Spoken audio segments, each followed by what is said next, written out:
Amigos, ¿cómo están? Hoy vamos a continuar, perdón, me atoré. Hoy vamos a continuar con la lectura de El Hobbit por J.R.R. Tolkien. Bueno, recuerden que si no han escuchado los capítulos anteriores, los pueden encontrar en mi canal de YouTube, Marianita Imaginación. Y hablando de capítulos anteriores, la semana pasada tuvimos uno que yo consideraría particularmente emocionante y además con un final bastante un tanto preocupante, quizá algo inesperado y bastante prometedor. Así que veremos qué sucede después de este curioso desenlace del capítulo anterior. Comencemos. Capítulo 13. Nadie en casa. Mientras tanto, los enanos se quedaron sentados en la oscuridad, y un completo silencio cayó alrededor. Hablaron poco y comieron poco. No se daban mucha cuenta del paso del tiempo, y casi no se atrevían a moverse, pues el susurro de las voces resonaba y se repetía en el túnel. A veces dormitaban, y cuando abrían los ojos, descubrían que la oscuridad y el silencio no habían cambiado. Al cabo de muchos días de espera, cuando empezaban a sentirse asfixiados y embotados por la falta de aire, no pudieron soportarlo más. Hasta casi hubieran dado la bienvenida a cualquier sonido de abajo que indicase la vuelta del dragón. En medio de aquella quietud, temían alguna diabólica astucia de Smaug, y no podían estar allí sentados para siempre. Thorin habló. «Probemos la puerta», dijo. «Necesito sentir el viento en la cara o pronto moriré. Creo que preferiría ser aplastado por Smaug al aire libre que asfixiarme aquí adentro». Así que varios se levantaron y fueron a tientas hasta la puerta. Pero allí descubrieron que el extremo superior del túnel había sido destruido y bloqueado por pedazos de roca. Ni la llave ni la magia a la que habían obedecido alguna vez volvían a abrir aquella puerta. «¡Estamos atrapados!», gimieron. «¡Esto es el fin! ¡Moriremos aquí!». Pero de ningún modo, justo cuando los enanos estaban más desesperados, Bilbo sintió un raro alivio en el corazón, como si le hubieran quitado una pesada carga que llevaba bajo el chaleco. «Venid, venid», dijo. «Mientras hay vida, hay esperanza, como decía mi padre, y a la tercera va la vencida. Bajaré por el túnel una vez más. Recorrí este camino 2 veces, cuando sabía que había un dragón al otro lado. Así que arriesgaré una tercera visita ahora que no estoy seguro. De cualquier modo, la única salida es hacia abajo, y creo que esta vez convendrá que vengáis todos conmigo». Desesperados, los enanos asintieron, y Thorin fue el primero en avanzar junto con Bilbo. «Ahora tened cuidado», susurró el hobbit, y no hagáis ruido si es posible. Quizá no haya ningún Smaug en el fondo, pero también puede que lo haya. No corramos riesgos innecesarios». Bajaron y siguieron bajando. La marcha de los enanos no podía compararse desde luego con los movimientos furtivos del hobbit, y lo seguían resoplando y arrastrando los pies, con ruidos que los ecos magnificaban de un modo alarmante. Pero cuando Bilbo, asustado, se detenía a escuchar una y otra vez, no se oía nada que viniera de abajo. Cuando pensó que estaba cerca del extremo del túnel, se puso el anillo y marchó adelante. Pero no lo necesitaba, pues la oscuridad era impenetrable, y todos parecían invisibles, con o sin anillo. Tan negro estaba todo que el hobbit llegó a la abertura sin darse cuenta.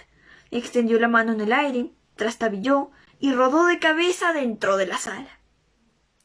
Allí quedó tumbado, de bruces contra el suelo, y no se atrevía a incorporarse, y casi ni siquiera a respirar. Pero nada se movió. No había ninguna luz, aunque cuando al fin alzó despacio la cabeza, creyó ver un pálido destello blanco encima de él, y lejos en las sombras En realidad no había ni una chispa de fuego de dragón, pero un olor a gusano infectaba el sitio, y Bilbo sentía en la boca el sabor de los vapores. Al cabo de un rato, el señor Bolsón ya no pudo resistirlo más. —¡Oh, terrible seas, Smaug! ¡Tú, gusano! —chilló—, deja de jugar al escondite. Dame una luz y después cómeme si eres capaz de atraparme. Unos ecos débiles corrieron alrededor del salón invisible, pero no hubo respuesta. Bilbo se incorporó y descubrió que estaba desorientado y no sabía por dónde ir. —Oh, me pregunto a qué está jugando Smaug —dijo—. Creo que no está en casa el día de hoy, o la noche de hoy, o lo que sea. Si Gloin y Oin no perdieron las yescas, quizá podríamos tener un poco de luz y echar un vistazo alrededor antes de que cambie la suerte. —¡Luz! —gritó—. ¿Alguien puede encender una luz?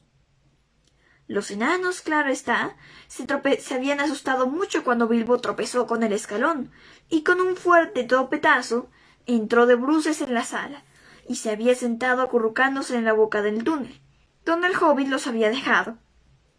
—¡Shh! Se hicieron como respuesta, y aunque Bilbo supo así dónde estaban, pasó bastante tiempo antes de que pudiese sacarles algo más. Pero al final, cuando Bilbo se puso a patear el suelo y a vociferar «¡Luz! ¡Luz!», con una voz aguda y penetrante, Thorin cedió y Oin y Gloin fueron enviados de vuelta a la entrada del túnel, donde estaban los fardos. Al poco rato, un resplandor parpadeante indicó que regresaban, Oin sosteniendo una pequeña antorcha de pino, y Gloin con un montón bajo el brazo. Bilbo trotó rápido hasta la puerta y tomó la antorcha, pero no consiguió que encendieran las otras o se unieran a él. Cuando Thorin explicó, el señor Bolsón era todavía oficialmente el experto saqueador e investigador, al servicio de los enanos. Si se arriesgaba a encender la luz, allá él. Los enanos lo esperarían en el túnel, así que se sentaron junto a la puerta y observaron. Vieron la pequeña figura del hobbit que cruzaba el suelo alzando la antorcha diminuta. De cuando en cuando, mientras aún estaba cerca, y cada vez que Bilbo tropezaba, llegaban a ver un destello dorado y oían un tintineo. La luz empequeñeció en el vasto salón y luego subió danzando en el aire. Bilbo escalaba ahora el montículo del tesoro. Pronto llegó a la cima, pero no se detuvo. Luego vieron que se inclinaba, y no supieron por qué. Era la piedra del arca, el corazón de la montaña. Así lo supo Bilbo por la descripción de Thorin. No podía haber otra joya semejante, ni en este maravilloso botín, ni en el mundo entero. Aun mientras subía, ese mismo resplandor blanco había brillado atrayéndolo. Luego creció poco a poco hasta convertirse en un globo de luz pálida. Cuando Bilbo se acercó, vio que la superficie titilaba con un centelleo de muchos colores, reflejos y destellos de la ondeante luz de la antorcha. Al fin pudo contemplarla a sus pies, y se quedó sin aliento. La joya brillaba con luz propia, y aun así, cortada y tallada por los enanos, que la habían extraído del corazón de la montaña, ya hacía bastante tiempo, recogía toda la luz que caía sobre ella y la transformaba en 10.000 chispas de radiante blancura irisada. De repente, el brazo de Bilbo se adelantó, atraído por el hechizo de la joya. No podía tenerla en la mano. Era tan grande y pesada, pero la levantó. Cerró los ojos y se la metió en el bolsillo más profundo. «Ah, ahora soy realmente un saqueador», pensó, «pero supongo que tendré que decírselo a los enanos. Algún día». Ellos me dijeron que podía elegir y tomar mi parte, y creo que elegiría esto. Sí, ellos se llevan todo lo demás. De cualquier modo, tenía la incómoda sospecha de que eso de elegir y tomar no incluía esta maravillosa joya, y que algún día le traería dificultades. Siguió adelante y emprendió el descenso por el otro lado del gran montículo, y el resplandor de la antorcha desapareció de la vista de los enanos, pero pronto volvieron a verlo a lo lejos. Bilbo estaba cruzando el salón. Avanzó así hasta encontrarse con las grandes puertas en el extremo opuesto, y allí una corriente de aire lo refrescó, aunque casi le apagó la antorcha. Asomó tímidamente la cabeza, y atisbando desde la puerta, vio unos pasillos enormes y el sombrío comienzo de unas amplias escaleras que subían en la oscuridad. Pero tampoco allí había rastros de Smaug. Justo en el momento en que iba a dar media vuelta y regresar, una forma negra se precipitó sobre él. Una cosa y le rozó la cara. Bilbo se sobresaltó, chilló, se tambaleó y cayó hacia atrás. La antorcha golpeó el suelo y se apagó. Solo un murciélago, supongo. Y espero, dijo con voz lastimosa. ¿Pero ahora qué haré? ¿Dónde está el norte y el sur, el este o el oeste? ¡Thorin! ¡Balin! ¡Oin Gloin! ¡Fili Kili! Llamó tan alto como pudo, y el grito fue un ruido débil e imperceptible en aquella vasta negrura. ¡Se apagó la luz! ¡Que alguien venga a ayudarme! ¡Socorro! Por el momento se sentía bastante acobardado. Débilmente, los enanos oyeron estos gritos, pero la única palabra que pudieron entender fue ¡socorro! —¡Oh, pero qué demonios pasa dentro! ¡O fuera! —dijo Thorin. —No puede ser el dragón, si no el hobbit seguiría chillando. Esperaron un rato, pero no se oía ningún ruido del dragón. En verdad, ningún otro sonido que la distante voz de Bilbo. —Vamos, que uno de vosotros traiga una o dos antorchas —ordenó Thorin—. Parece que tendremos que ayudar a nuestro saqueador. —Ahora nos toca a nosotros ayudar —dijo Balin—, y estoy dispuesto. Espero, sin embargo, que por el momento no haya peligro. Gloin encendió varias antorchas más, y luego todos salieron arrastrándose uno a uno, y fueron bordeando la pared lo más aprisa que pudieron. No pasó mucho tiempo antes de que se encontrasen con el propio Bilbo, que venía de vuelta. Había recuperado todo su aplomo tan pronto como viera el parpadeo de las luces. —Solo un murciélago y una antorcha que se cayó. Nada peor —dijo en respuesta a las preguntas de los enanos. Aunque se sentían muy aliviados, les enfadaba que los hubiese asustado sin motivo. Pero cómo hubieran reaccionado si en ese momento él hubiese dicho algo de la piedra del arca. No lo sé. Los meros destellos fugaces del tesoro que alcanzaron a ver mientras avanzaban les había revivado el fuego de los corazones. Y cuando un enano, aun el más respetable, siente en el corazón el deseo de oro y joyas, puede transformarse de pronto en una criatura audaz y llegar a ser incluso violenta. Los enanos no necesitaban ya que los apremiase. Todos estaban ahora ansiosos por explorar el salón mientras fuera posible, y deseando creer que por ahora Smaug estaba fuera de casa. Todos llevaban antorchas encendidas, y mientras miraban a un lado y a otro, olvidaron el miedo y aún la cautela. Hablaban en voz alta y se llamaban unos a otros a gritos a medida que sacaban viejos tesoros del montículo o de la pared y los sostenían a la luz, tocándolos y acariciándolos. Fili y Kili estaban de bastante buen humor, y viendo que allí colgaban todavía muchas arpas de oro con cuerdas de plata, las tomaron y se pusieron a rasguear, y como eran instrumentos mágicos, y tampoco habían sido manejadas por el dragón, que tenía muy poco interés por la música, aún estaban afinadas.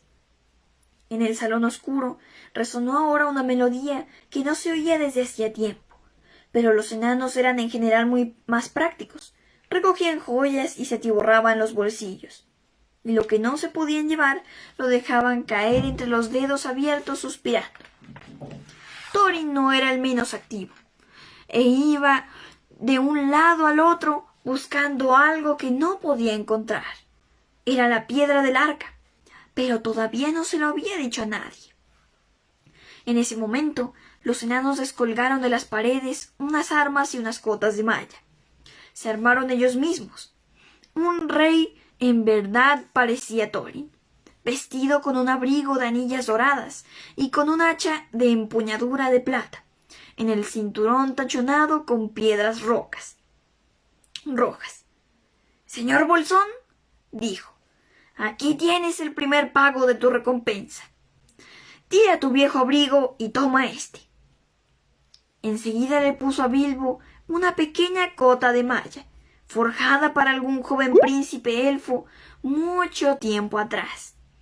Era esa plata que los elfos llamaban mithril, y con ella iba un cinturón de perlas y cristales, un casco liviano que por fuera parecía de cuero, reforzado debajo por unas argollas de acero y con gemas blancas en el borde. Fue colocado sobre la cabeza del hobbit. «Me siento magnífico», pensó, «pero supongo que he de parecer bastante ridículo. ¿Cómo se reirán allá en casa, en la colina? Con todo me gustaría tener un espejo a mano». Pero aún así, el hechizo del tesoro no pesaba tanto sobre el señor Bolsón como sobre los enanos. Bastante tiempo antes de que los enanos se cansaran de examinar el botín, él ya estaba aburrido y se sentó en el suelo y empezó a preguntarse nervioso cómo terminaría todo. «Daría muchas de estas preciosas copas», pensó, «por un trago de algo reconfortante en un cuenco de madera de Beorn». «¡Thorin!», gritó, «¿y ahora qué? Estamos armados, pero ¿de qué sirvieron antes las armaduras contra Smaug el Terrible? El tesoro no ha sido recobrado aún. No buscamos oro, sino una salida, y hemos tentado demasiado la suerte». «Estás en lo cierto», respondió Thorin, saliendo de su aturdimiento. «Vámonos, yo os guiaré, y en 1000 años podría yo olvidar los laberintos de este palacio». Luego llamó a los otros, que empezaron a agruparse y sosteniendo altas antorchas atravesaron las puertas. No sin echaran atrás miradas ansiosas. Habían vuelto a cubrir las mallas resplandecientes con las viejas capas, y los cascos brillantes con los capuchones harapientos, y uno tras otro seguían a Thorin. Una hilera de lucecitas en la oscuridad que a menudo se detenían cuando los enanos escuchaban temerosos, atentos a cualquier ruido que anunciara la llegada del dragón. Aunque el tiempo había pulverizado o destruido los adornos antiguos, y aunque todo estaba sucio y desordenado con las idas y venidas del monstruo, Thorin conocía cada pasadizo y cada recoveco. Subieron por largas escaleras, torcieron y bajaron por pasillos anchos y resonantes, volvieron a torcer y subieron aún más escaleras, y de nuevo aún más escaleras, talladas en la roca viva. Eran lisas, amplias y regulares, y los enanos subieron y no encontraron ninguna señal de criatura viviente. Solo unas sombras furtivas que huían de la proximidad de la antorcha, estremecidas por las corrientes de aire. De cualquier manera, los escalones no estaban hechos para piernas de hobbit, y Bilbo empezaba a sentir que no podía seguir así mucho más. Cuando de pronto el techo se elevó, las antorchas no alcanzaban ahora a iluminarlo. Lejos, arriba, se podía distinguir un resplandor blanco que atravesaba una abertura. El aire tenía un olor más dulce. Delante de ellos, una luz tenue asomaba por unas grandes puertas, medio quemadas, y que aún colgaban torcidas de los goznes. «Esta es la gran cámara de Thror», dijo Thorin, «el salón de las fiestas, de las reuniones. La puerta principal no queda muy lejos». Y aquí haré una pequeña pausa para mostrarles esta ilustración donde Thorin le está poniendo el casco a Bilbo. El casco que venía junto con la armadura de Mithril. Y pues creo que lo que se ve ahí es la armadura. Bueno, mejor dicho, la cota de malla, que es parte de una armadura. Creo. Y continuamos.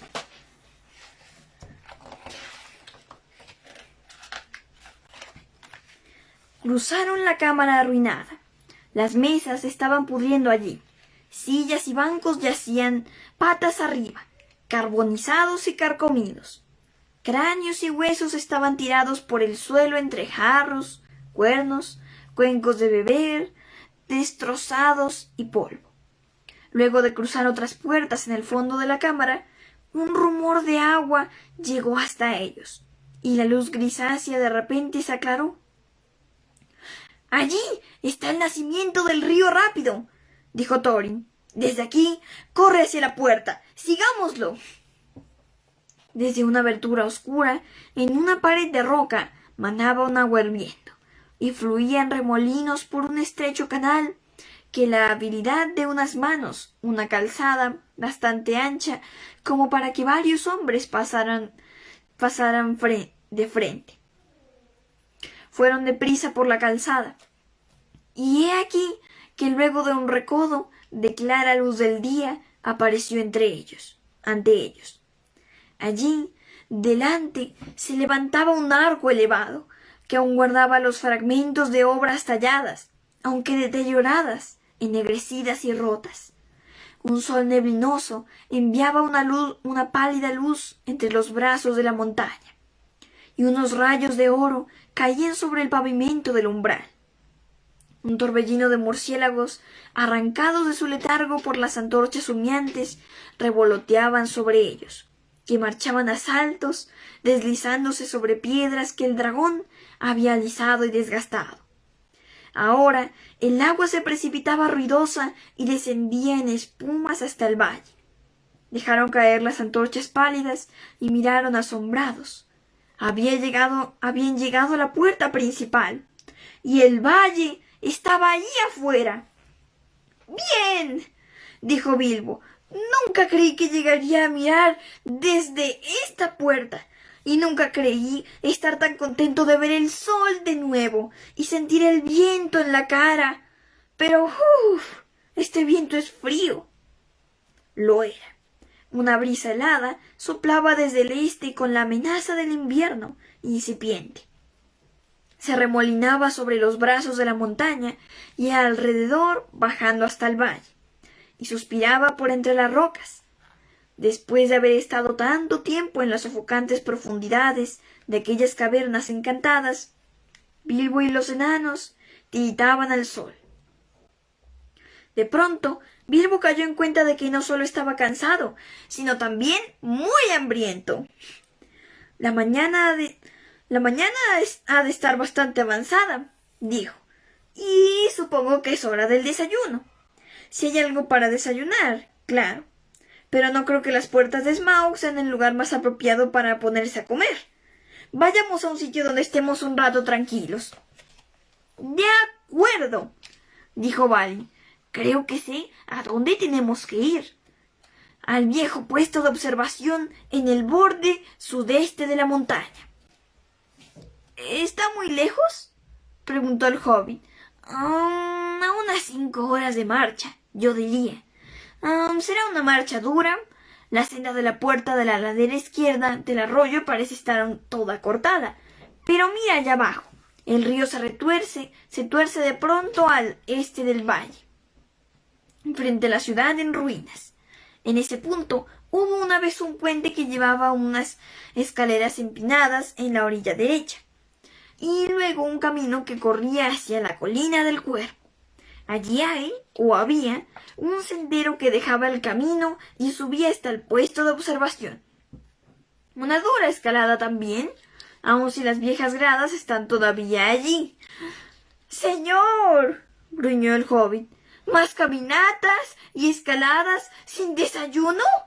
Me pregunto cuántos desayunos y otras comidas habremos perdido dentro de ese agujero inmundo, que no tiene relojes ni tiempo.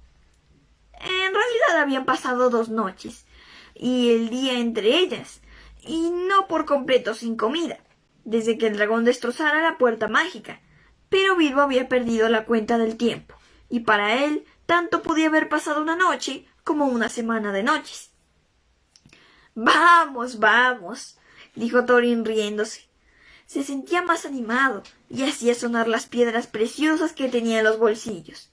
No llames a mi palacio un agujero inmundo. Espera que esté limpio y decorado.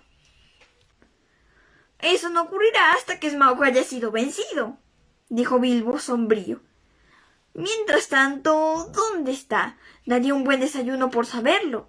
Espero que no esté allá arriba en la montaña, observándonos.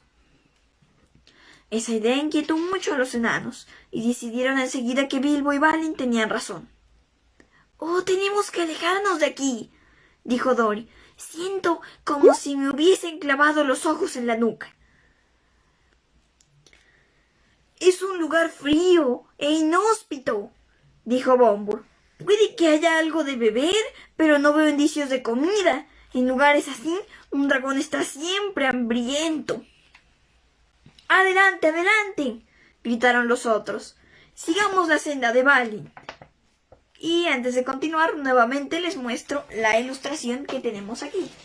Más o menos así se veía la salida, con el río rápido corriendo.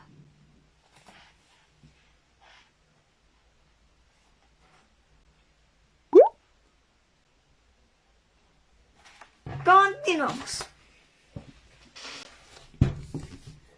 A la derecha, bajo la muralla rocosa, no había ningún sendero, y marcharon penosamente entre las piedras por una ribera izquierda del río.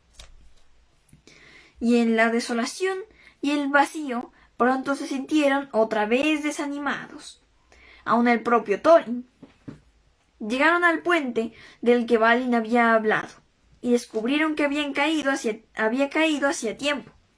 Y muchas de las piedras eran ahora solo unos cascajos en el arroyo ruidoso y poco profundo, pero vadearon el agua sin dificultad, y encontraron los antiguos escalones, y treparon por la alta ladera. Después de un corto trecho, dieron con el viejo camino, y no tardaron en llegar a una cañada profunda resguardada entre las rocas. Allí descansaron un rato y desayunaron como pudieron, sobre todo crumb y agua. Si queréis saber lo que es un crumb, puedo decir que no conozco la receta, pero parece un bizcocho, nunca se estropea. Dicen que tiene fuerza nutricia, y en verdad no es muy entretenido y muy poco interesante, excepto como ejercicio para las mandíbulas. Los preparaban los hombres del lago para los largos viajes. Luego de esto, siguieron caminando, y ahora la senda iba hacia el oeste, alejándose del río, y el lomo de la estribación montañosa que apuntaba al sur se acercaba cada vez más. Por fin alcanzaron el sendero de la colina. Subía una pendiente abrupta y avanzaron lentamente, uno tras otro, hasta que a la caída de la tarde llegaron al fin a la cima de la sierra y vieron el sol invernal que descendía en el oeste. El sitio en que estaba ahora era llano y abierto, pero en la pared rocosa del norte había una abertura que parecía una puerta. Desde esa puerta se veía un extenso escenario, al sur, al este y al oeste. «Aquí», dijo Balin. «En los viejos tiempos teníamos casi siempre gente que vigilaba, y esa puerta de atrás lleva una cámara excavada en la roca, un cuarto para el vigía y un cuarto para el vigía. Había otros sitios semejantes alrededor de la montaña, pero en aquellos días prósperos la vigilancia no parecía muy necesaria, y los guardias quizá estaban demasiado cómodos. En fin, si nos hubieran advertido a tiempo de la llegada del dragón, todo habría sido diferente. No obstante, aquí podemos quedarnos escondidos y al resguardo por un rato, y ver mucho sin que nos vean.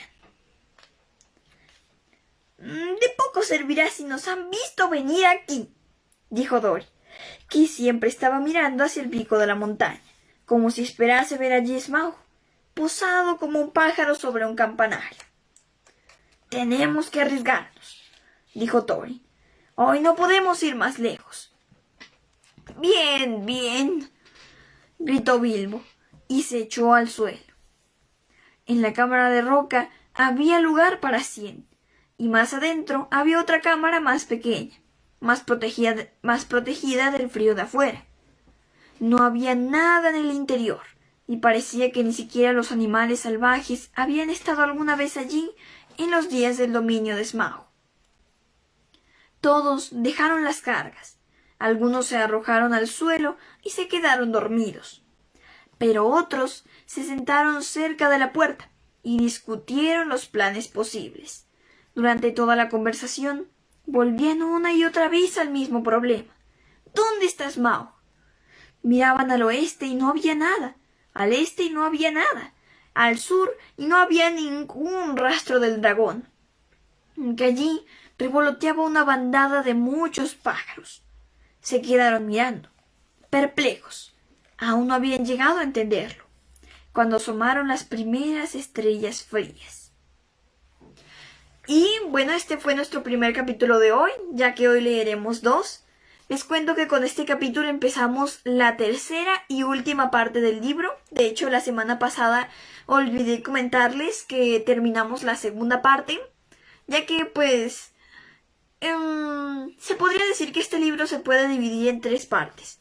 De hecho, así lo hizo Peter Jackson con las películas. No digo exactamente en qué parte las dividió, en cuántas partes las dividió, pero las dividió también en varias partes. Y pues yo pensé en dividirlo en 3. Bien, más bien continuemos. Capítulo 14.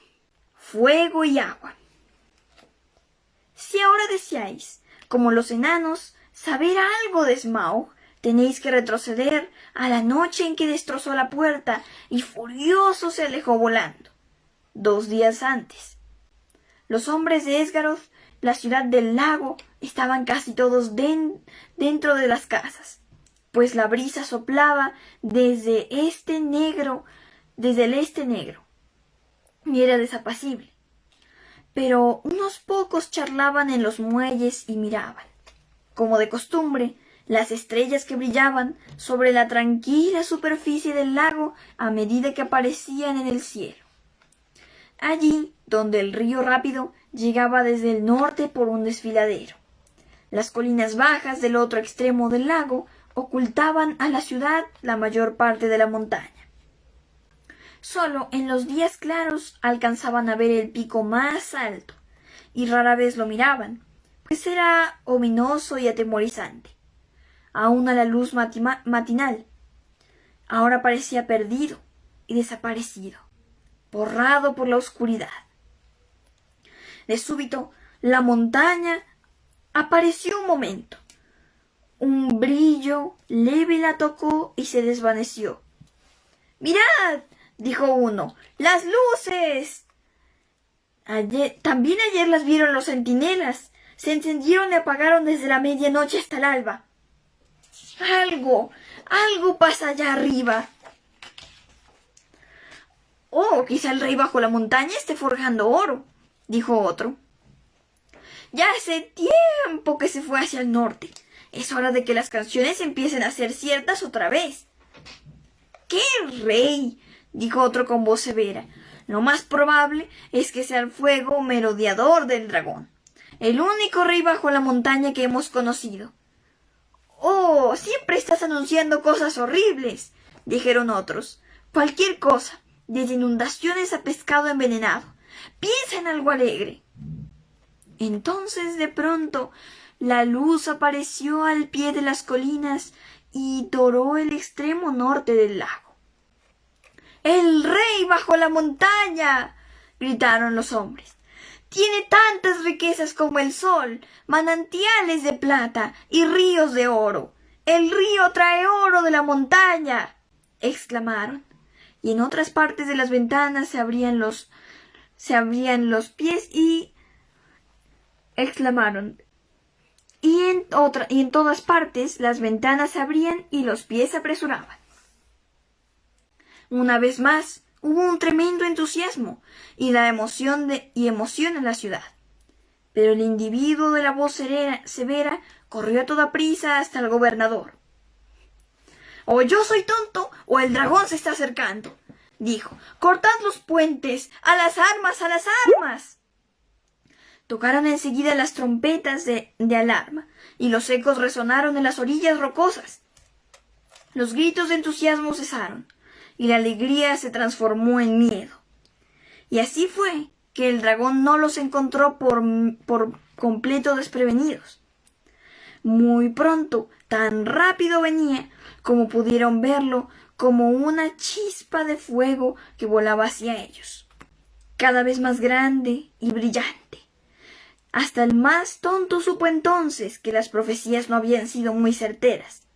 Sin embargo, aún disponían de un poco de tiempo. Llenaron con agua todas las vasijas de la ciudad.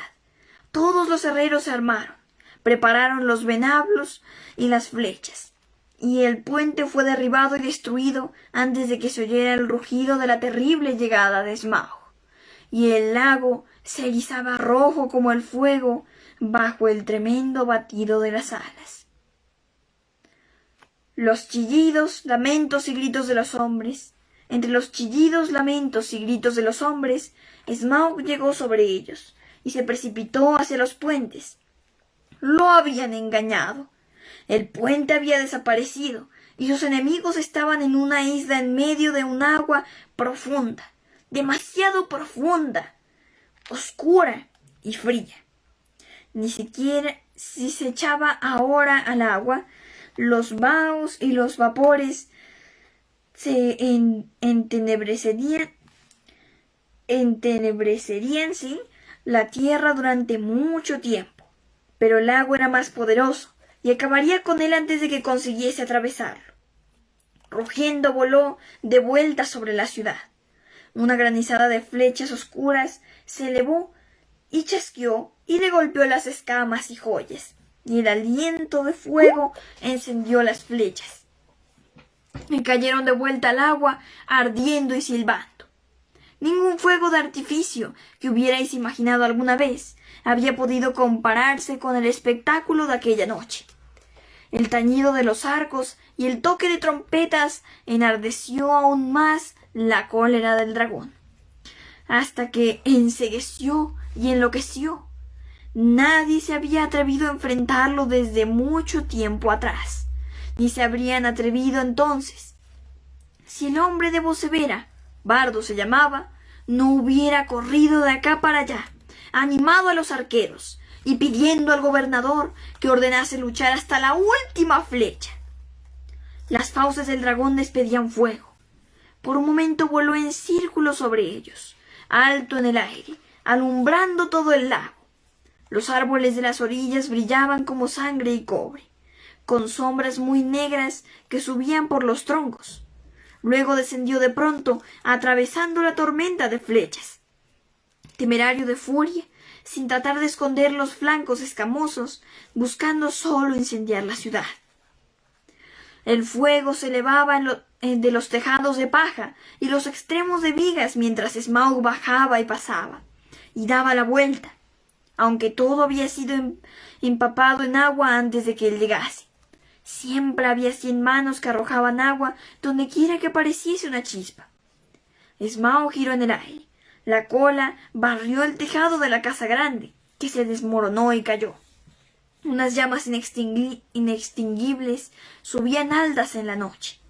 La cola volvió a barrer, y otra casa y otra cayeron envueltas en llamas, y aún ninguna flecha estorbaba a Smaug, ni le hacía más daño que una mosca de los pantanos.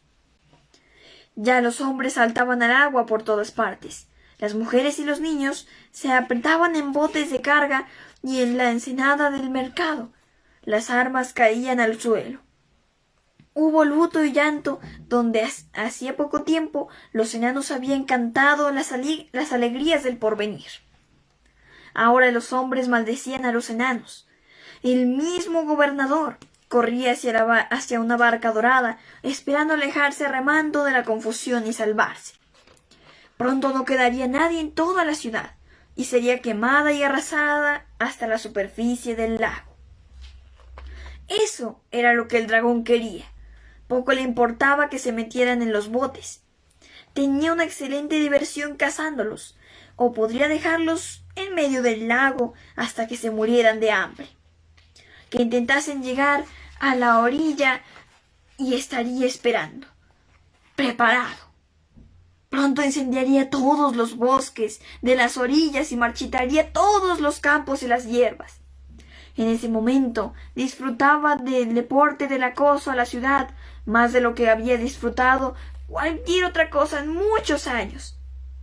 Pero una compañía de arqueros se mantenía aún firme entre las casas en llamas. Bardo era el capitán, el de voz severa y cara ceñuda, a quien los amigos habían acusado de profetizar inundaciones y pescado envenenado, aunque sabía que era hombre de valía y coraje. Bardo descendía en línea directa de Gerion, señor del valle, cuya esposa e hijo habían escapado aguas abajo por el río rápido del desastre de otro tiempo. Ahora Bardo tiraba con un gran arco de tejo, hasta que solo le quedó una flecha. Las llamas se le acercaban, los compañeros lo abandonaban. Preparó el arco, por última vez. De repente, de la oscuridad, algo revoloteó hasta su hombro. Bardo se sobresaltó, pero era solo un viejo zorzal que se posó que se le posó impertérrito junto a la oreja y le comunicó las nuevas. Maravillado, Bardo se dio cuenta de que entendía la lengua del zorzal, pues era de la raza del valle. —¡Espera, espera! —le dijo el pájaro.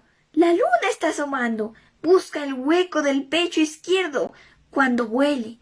Y si vuela por encima de ti... Y mientras Bardo se detenía asombrado, le habló de lo que ocurría en la montaña, de lo que había oído. Entonces, Bardo llevó la cuerda del arco hasta la oreja. El dragón regresaba volando en círculos bajos. Mientras iba acercándose, la luna se elevó sobre la orilla este y le plateó las grandes alas. —¡Flecha! —dijo el arquero—, flecha negra. Te he reservado hasta el final. Nunca me fallaste y siempre te he recobrado. Te recibí de mi padre y él de otros hace mucho tiempo. Si alguna vez saliste de la fragua del verdadero rey bajo la montaña, ve y vuela bien ahora.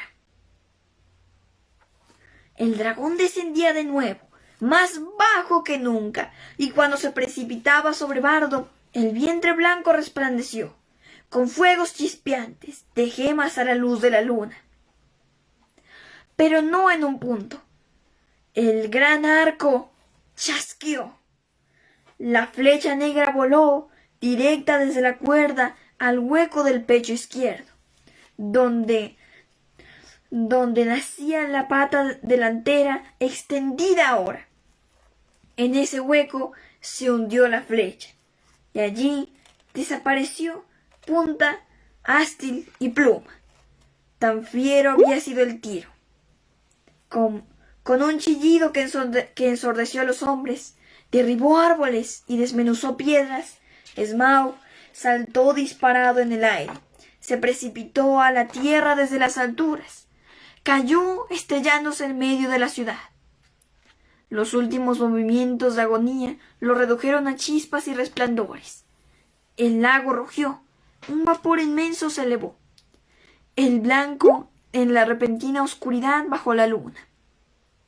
Hubo un siseo y un borboteante remolino, y luego silencio. Y ese fue el fin de Smaug y de Esgaroth, pero no de Bardo. Bueno, el capítulo no ha terminado, pero acabamos de leer un momento sumamente importante. Y pues aquí les muestro la ilustración de lo que acaba de suceder.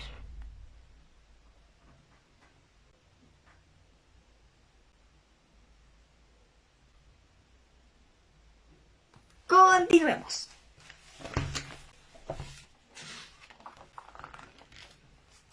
La luna creciente se elevó más y más, y el viento creció ruidoso y frío. Retorcía la niebla blanca en columnas inclinadas y en nubes rápidas, y la empujaba hacia el oeste, dispersándola en jirones desdichados sobre las ciénagas del bosque negro. Entonces pudieron verse muchos botes, como puntos oscuros en la superficie del lago, y junto con el viento llegaron las voces de las gentes de Escaroth, que lloraban la ciudad y los bienes perdidos y las casas arruinadas. Pero en verdad tenían mucho que agradecer, si lo hubieran pensado entonces, aunque no era el momento más apropiado. Al menos 3/4 partes de las gentes de la ciudad habían escapado vivas. Los bosques, pastos, campos y ganado y la mayoría de los botes seguían intactos, y el dragón estaba muerto. De lo que todo esto significaba, aún no se habían dado mucha cuenta. Se reunieron en tristes muchedumbres en las orillas occidentales, temblando por el viento helado, y los primeros lamentos e iras fueron contra el gobernador, que había abandonado la ciudad tan pronto cuando algunos querían defenderla. Puede tener buena maña para los negocios, en especial para los propios negocios, murmuraron algunos, pero no sirve cuando pasa algo serio, y alababan el valor de Bardo, aquel último tiro poderoso. Si no hubiese muerto, decían todos, le habríamos hecho rey. Bardo, el que mató al dragón de la línea de Gideon. ¡Ay, que se haya perdido! Y en medio de esta charla, una figura se adelantó entre las sombras. Estaba empapado en agua. El pelo negro le colgaba en mechones, húmedos sobre la cara y los hombros, y una luz fiera le brillaba en los ojos. ¡Bardo nos ha perdido! Gritaron. Saltó al agua desde Esgaroth cuando el enemigo fue derribado. Soy Bardo, de la línea de Gideon. Soy el vencedor del dragón. ¡Rey Bardo! ¡Rey Bardo! Gritaban todos, mientras el gobernador apretaba los dientes castañantes. Gideon fue el señor del valle, pero no el rey de Esgaroth, dijo. En la ciudad del lago hemos elegido siempre a los gobernadores entre los ancianos y sabios, y no hemos soportado nunca el gobierno de los meros hombres de armas. Que el rey Bardo vuelva a su propio reinado, haya sido liberada por el valor de este hombre, y nada impide que regrese. Y aquel que lo desee se puede ir con él, si prefiere las piedras frías bajo la sombra de la montaña a las orillas verdes del lago. Los sabios se quedarán aquí, con la esperanza de reconstruir Esgaroth, y un día disfrutar otra vez de la paz y riquezas. «¡Tendremos un rey Bardo!», suplicó la gente cercana. «Ya hemos tenido bastantes hombres viejos y contadores de dinero». Y la gente que estaba lejos se puso a gritar. «¡Viva el arquero! ¡Y mueran los monederos!». Hasta el clamor levantó ecos en la orilla. «Soy el último hombre en negar valor a Bardo, el arquero», dijo el gobernador débilmente, pues Bardo estaba pegado a él. «Esta noche ha ganado un puesto eminente en el registro de benefactores de la ciudad, y es merecedor de muchas canciones imperecederas. Pero, ¿por qué? ¡Oh, pueblo!». Y aquel gobernador se incorporó y habló alto y claro. «¿Por qué merezco yo vuestras maldiciones? ¿He de ser depuesto por mis faltas? ¿Quién, puedo preguntar, despertó al dragón? ¿Quién recibió de nuestros ricos presentes y gran ayuda y nos llevó a creer que las viejas canciones iban a ser ciertas? ¿Quién se entretuvo jugando con nuestros dulces corazones y nuestras gratas fantasías? ¿Qué clase de oro han enviado río abajo como recompensa? La ruina y el fuego del dragón. ¿A quién hemos de aclamar la recompensa por nuestra desgracia y ayuda para nuestras viudas y huérfanos? Como podéis ver, el gobernador nos había ganado su posición sin ningún motivo. Como resultado de estas palabras, la gente casi olvidó la idea de un nuevo rey y volvieron los enojados pensamientos hacia Thorin y su compañía. Duras y amargas palabras se gritaron desde muchas partes, y algunos de los que antes habían cantado en voz alta las viejas canciones gritaron entonces igual de alto que los enanos habían azuzado al dragón contra ellos. —¡Tontos! —dijo Bardo—, ¿por qué malgastáis palabras y descargáis vuestra ira sobre esas infelices criaturas? Sin duda los mató el fuego antes de que Smaug llegase a nosotros. Entonces, ¿por qué? Cuando aún estaba hablando, el recuerdo del fabuloso tesoro de la montaña, ahora sin dueño ni guardián, le entró en el corazón. Bardo cayó de pronto y pensó en las palabras del gobernador en valle reconstruida y coronada de campanas de oro, si pudiese encontrar a los hombres necesarios. Por fin habló otra vez. No es tiempo para palabras coléricas, gobernador, o para decidir grandes cambios. Hay trabajo que hacer. Os serviré por ahora, aunque dentro de un tiempo quizá reconsidere de nuevo vuestras palabras y me vaya al norte con todos los que quieran seguirme. Bardo se alejó entonces a grandes pasos para ayudar a instalar los campamentos y cuidar de los enfermos y heridos. Pero el gobernador frunció el entrecejo cuando Bardo se retiró y se quedó allí sentado. Mucho pensó y poco dijo, aunque llamó a voces para que le trajesen lumbre y comida. Así, donde quiera que Bardo fuese, los rumores sobre un enorme tesoro que nadie guardaba corrían como un fuego entre la gente. Los hombres hablaban de la recompensa que vendría a aliviar las desgracias presentes, de la riqueza que abundaría y sobraría, y de las cosas que podrían comprar en el sur. Estos pensamientos los ayudaron a pasar la noche amarga y triste. Para poco se pudo encontrar refugio, y el gobernador tuvo uno. Y hubo poca comida, aun para el gobernador. Gentes que habían escapado ilesas de la destrucción de la ciudad enfermaron aquella noche por la humedad y el frío y la pena, y poco después murieron, y en los días hubo mucha enfermedad y gran hambre. Mientras Bardo tomó el mando y disponía lo que creía conveniente, aunque siempre en nombre del gobernador, y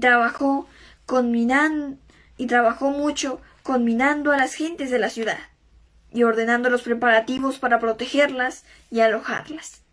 Probablemente muchos habrían muerto en el invierno, ya que se precipitaba detrás del otoño, si no hubiesen contado con ayuda. Pero el socorro llegó muy pronto, pues Bardo envió enseguida unos rápidos mensajeros río arriba hacia el bosque para pedir al rey de los elfos, y estos mensajeros encontraron un ejército ya en marcha, aunque solo habían pasado 3 días desde la caída de Smaug. El rey elfo se había enterado de las buenas nuevas por sus propios mensajeros y por los pájaros que eran amigos de los elfos, y ya hacía mucho tiempo ya sabía mucho de lo que había ocurrido.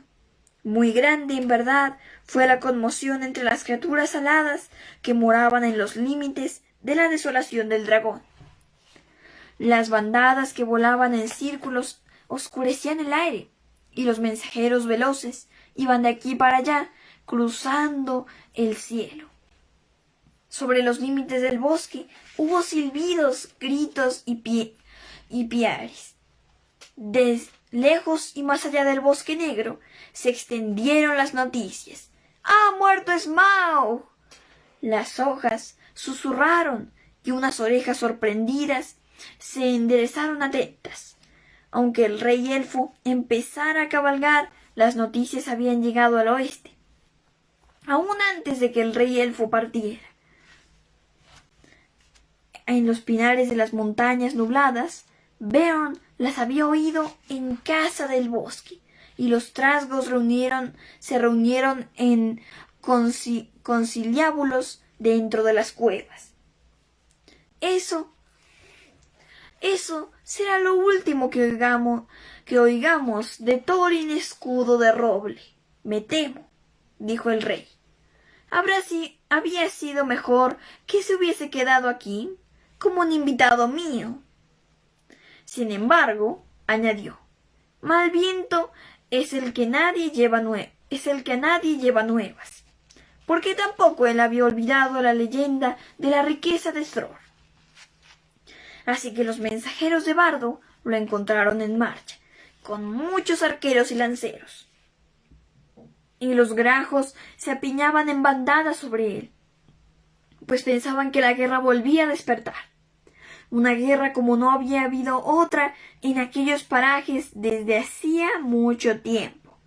Pero el rey, cuando recibió el pedido de Bardo, sintió piedad, pues era señor de gente amable y buena. De modo que dando media vuelta, hasta ahora había marchado directamente hacia la montaña, se apresuró río abajo hacia el lago largo. No tenía botes ni almadías suficientes para su ejército, y se vieron obligados a ir a pie por el camino más lento. Pero antes envió aguas abajo grandes reservas de provisiones. Los elfos todavía mantenían los pies ligeros, y a pesar de que no estaban acostumbrados a los pantanos y las tierras traidoras entre el lago y el bosque, avanzaron deprisa. Solo 5 días después de la muerte del dragón, llegaron a orillas del lago y contemplaron las ruinas de la ciudad. Grande fue la bienvenida, como podía esperarse, y los hombres y el gobernador estaban dispuestos a convenir cualquier clase de pacto, como respuesta a la ayuda del rey elfo. Pronto se ultimaron los planes. Junto con las mujeres y los niños, los viejos y los lisiados, quedó el gobernador, y también algunos artesanos y unos elfos habilidosos, y esta gente trabajó talando árboles y recolectando la madera que bajaba desde el bosque. Luego levantaron muchas cabañas a orillas del lago, contra el invierno inminente, y dirigidos también por el gobernador, comenzaron a trazar una nueva ciudad, aún más hermosa y grande que antes, aunque no en el mismo sitio. Se mudaron al norte, a una costa elevada, pues siempre recelarían el agua donde estaba el dragón. Nunca volvería otra vez al lecho dorado. Ahora yacía estirado, frío como una piedra, retorcido en el suelo de los bajíos. Allí, durante largos años, pudieron verse en los días tranquilos los huesos enormes entre los pilotes arruinados de la vieja ciudad. Pero pocos se atrevieron a cruzar ese sitio maldito, y menos aún a zambullirse en el agua escalofriante o a recuperar las piedras preciosas que le caían de la carcasa putrefacta.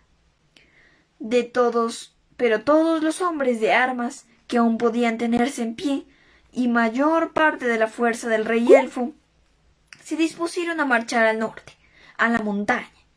Y así fue que en el 11º día después de la destrucción de la ciudad, la vanguardia de estos ejércitos cruzó las puertas de piedra en el extremo del lago y entró en las tierras desoladas. Bueno, esos fueron nuestros capítulos de hoy. Espero que los hayan disfrutado, pues pasaron bastantes cosas solo en esos 2 capítulos. Y pues les cuento que ya casi terminamos el libro. Como les decía, pues esta es la tercera y última parte. Pues claro, si tomamos en cuenta la forma en que Peter Jackson dividió el libro, que también fue en 3 partes, se podría decir. O en 6, si prefieren la versión extendida. ¿Ven? Ya falta poco. Pero bueno, antes de despedirnos, voy a mostrarles la actividad, la cual hoy se las puedo mostrar más fácilmente por aquí. La pueden encontrar como siempre en Facebook. ¿Y en qué consiste? Pues como verán, los Bilbo, Thorin y compañía tuvieron algunas complicaciones para llegar a una salida de la montaña solitaria y poder refugiarse y comer algo. Así que ahora es su misión ayudarlos a descubrir cuál de estos 5 caminos es el correcto para llegar a este punto, a esta salida de la montaña solitaria. Bueno, espero que hayan disfrutado muchísimo la lectura. Pues yo la disfruté bastante, como siempre. También espero que disfruten mucho la actividad y nos vemos la próxima semana y nos enteraremos de qué pasó con los demás, ya que las cosas han cambiado drásticamente. ¡Hasta pronto!